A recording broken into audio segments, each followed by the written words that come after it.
que cette matière est doublement valorisée. C'est exact. On produit du rhum et du sucre et aussi de la vapeur. C'est exact. On produit le sucre. Donc on préserve la seule usine de sucre de la Martinique, du rhum. On aide les planteurs, donc qui continuent à produire leur canne. Et puis bon, c'est aussi une valorisation de l'agriculture ici en Martinique. Oui, lorsque vous avez lancé votre vapeur moderne, haute technologie, ultra contrôlée, quelle a été la réaction de l'unité Galion? De la sucrerie? Pas la sucrerie, l'ensemble, je parle des machines. Et aussi le personnel qui travaille avec. Un personnel très qualifié. On était fiers. Nous étions fiers. Parce qu'on participe à quelque chose d'innovant. Donc on est content de ce qu'on... On a notre petit... Voilà, cette machine, c'est un peu notre bijou. Donc on est fiers d'être précurseur dans ce domaine, de lancer tout ça. C'est un mariage réussi. Oui, voilà. Jessica, vous êtes une jeune femme, oui. Une jeune maman. Oui. J'ai 2 petits garçons. Comment faites-vous pour allier tout ça? Vous travaillez de nuit, vous travaillez à n'importe quel moment, même quand vous êtes chez vous, on vous appelle. Je dirais qu'on ne pose pas trop cette question aux hommes. Et pourtant, je ne pense pas qu'on leur reproche d'être totalement absents de leur famille et tout ça. Ça s'appelle de l'organisation. Je pense, mes enfants, quand je vivais en métropole, je travaillais, je me levais le matin à 5 h, je rentrais, il était 18 h, 19 h. Donc ce qui signifiait que mes enfants me voyaient peut-être 1h30, 2 heures, allez, 2 heures grand maximum, avant d'aller se coucher par jour. Aujourd'hui, le principe de fonctionnement de 3-8 me permet de... la nuit, je travaille effectivement, mais la journée, je suis là. Donc, quand les enfants sont en vacances ou quand c'est le mercredi ou le week-end, je suis là toute la journée avec eux.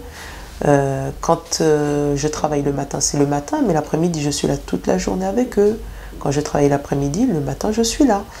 Donc, c'est pas incompatible. Ce n'est pas incompatible, ça demande de l'organisation. Il faut juste que les moments où je sois absent, je me sois organisée pour qu'il y ait quelqu'un qui soit avec mes enfants. D'une part, il y a ça, et puis d'autre part, je dirais à beaucoup de femmes, c'est que les enfants sont là avec nous un temps. Et qu'on ne travaille pas pendant, comment dirais-je, ils ne restent pas avec nous pendant toute la durée où nous allons travailler dans notre vie. Donc si ce que je montre à mes enfants par mon travail, c'est je leur montre une certaine valeur travail. Je leur apporte quelque chose aussi, c'est aussi une éducation de leur montrer que maman travaille, donc eux aussi doivent apprendre à suivre mon modèle. C'est vraiment ça, je leur donne un modèle de vie, une certaine éducation. Et mes enfants comprennent très bien que la difficulté de mon travail, le temps que ça peut prendre. Donc, ils m'aident plus à la maison justement parce qu'ils savent que maman, elle préfère passer ce temps-là avec eux plutôt que passer ce temps-là à faire du ménage ou des petites bêtises, des choses du quotidien qui donnent moins de temps au loisir avec eux.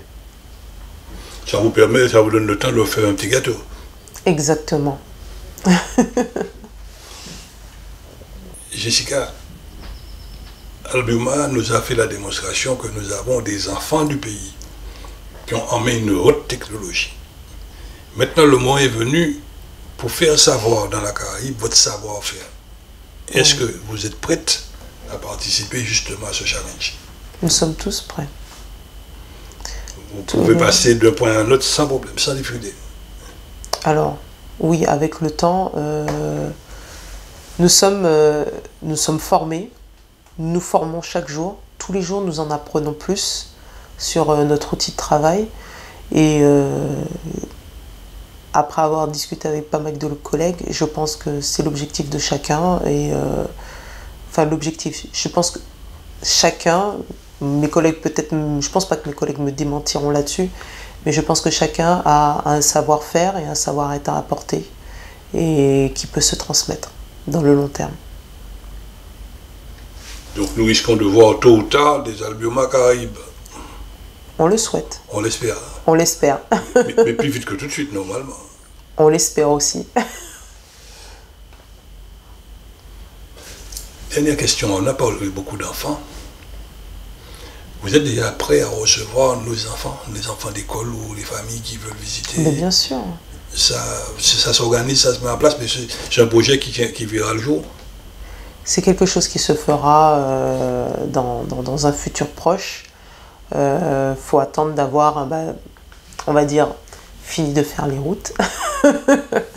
En fait, il faut qu'on soit en sécurité totale. Exactement. Il faut sécuriser les lieux et apporter à l'heure actuelle, la machine, la chaudière est certes en fonctionnement et nous pouvons nous assurons notre production.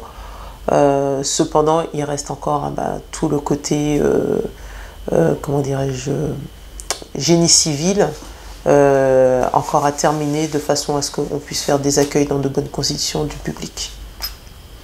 Et puis faire un parcours visite. Exactement. C'est encore de l'organisation. Pour le moment, la priorité est à la production, mais dans un futur proche, ça viendra. Et nous pensons qu'on va pouvoir inaugurer définitivement en 2019. C'est un souhait également. C'est un grand souhait, c'est faire la fête pour montrer que finalement, Albioma, c'était pas lui le monstre. Non, ce n'est pas un monstre. C'est une usine qui a été pensée dans l'intérêt de la Martinique, afin de nous apporter une certaine autonomie, nous sortir du pétrole et utiliser à bon escient. Il n'y a pas d'inconvénient par rapport à ça. Vous êtes en plein dans l'économie circulaire. C'est exact. En tout cas, Jessica, merci de nous avoir accueillis. Et puis, on ne peut que vous souhaiter longue vie à tout cela. Et puis, concernant Galion Sucre et Galion Rhum, qui continuent à produire, et que les agriculteurs se disent, augmentons le niveau de production de canne. Toujours dans le bon respect de l'environnement. On est en plein dans un programme environnemental. C'est bien pour ça que nous le défendons. Merci encore et longue vie à cette unité. Merci à vous.